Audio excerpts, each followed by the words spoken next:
Good morning. Ngasi irai numit ki card ki message minner se ko irai numit se number ahambada ko number se 71 leire aduga color dana sky blue gumba kai gumba minus sin bi bi ko ado irai numit se koina chak thongbada sum hapa ya ba se gi katang hapa ya ko irai numit se ko hadi gi katang hapa ya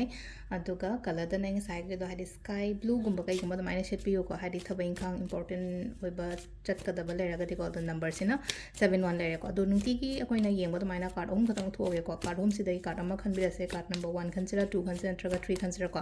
adugi matung da ko gi ngasi gi oina afaba timing and hairs ne ko afaba timing sa petang yeng ase ko ahamba card se da leire ani shuba se da leire ahum suba se le ko hadi first card second card and third card ko do ahamba khan bangai yeng minarase kai message la ke habdo first card khan bangai ko first card se silai se hadi wakhan se yamna shanti oina thambiyo ko haidi patience leyo on hai ko haidi patience leyo shawbo khopa tawbano yam phajana hai tare ko mind se काम ohelaga ne aina tawdori ba thaba inkhang se phajana dum tawbiyo ko haidi shawbo se khatang control taw ko haidi shawbo di shawro ko ngasi shanti da leininga ni ko isa se yamna aduna haidi mental peace yam darkar oi ko ngasi se duka ani shuba ko ani shuba sina ko haide sida loiba oin oi ko haide deadline se makak dead hara gadi list kaino ne shiba hai karta shiba la en haide kiningai pakhaningai ka shulaite ko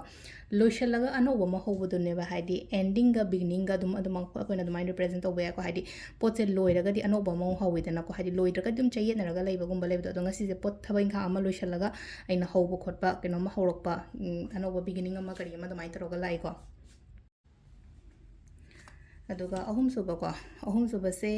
silai se ko